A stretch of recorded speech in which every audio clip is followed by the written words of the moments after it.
ମା ସ୍କନ୍ଦମାତା ମାତା ଦୁର୍ଗାଙ୍କର ପଞ୍ଚମ ସ୍ୱରୂପର ନାମ ସ୍କନ୍ଦମାତା।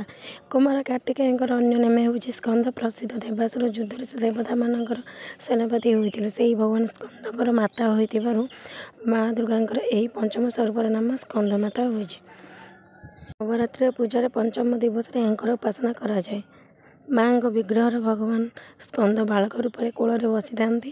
ସ୍କନ୍ଦମାତା ଦେବୀଙ୍କର ଚାରିଭୁଜ। ଡାହାଣ ପଟ ଉପର ହାତରେ ସେ ଭଗବାନ ସ୍କନ୍ଦକୁ କୋଳରେ ବସାଇ ଧରିଥାନ୍ତି ଏବଂ ସେହିପଟ ତଳ ହାତଟି ଉପରକୁ ଟେକି ସେଥିରେ କମଳ ପୁଷ୍ପଟିଏ ଧରିଥାନ୍ତି।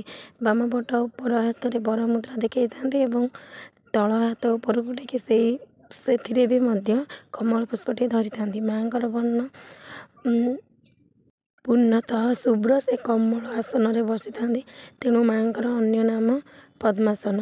ସିଂହ ତାଙ୍କର ବାହନ। ମା ସ୍କନ୍ଦମାତାଙ୍କର ଉପାସନା କଲେ ଭକ୍ତର ସକଳ ଇଚ୍ଛା ପୂର୍ଣ୍ଣ ହୋଇଯାଏ। ଏହି ମୃତ୍ୟୁଲୋକରେ ବି ପରମ ଶାନ୍ତି ଓ ସୁଖ ଅନୁଭବ ହୁଏ। ତାଙ୍କ ପାଇଁ ମୋକ୍ଷର ଦ୍ୱାର ଖୋଲିଯାଏ। ନବରାତ୍ରର ପଞ୍ଚମ ଦିବସରେ ମା ସ୍କନ୍ଦମାତାଙ୍କ ପାଖରେ ମୋର ଏତିକି ପ୍ରାର୍ଥନା, ଯେଉଁମାନଙ୍କ କୋଳରେ ସନ୍ତାନ ନାହିଁ ସେମାନଙ୍କ କୋଳ ମା ଭରି ଦିଅନ୍ତୁ। ରହିଲି। ଜୟ ମା ଦୁର୍ଗା।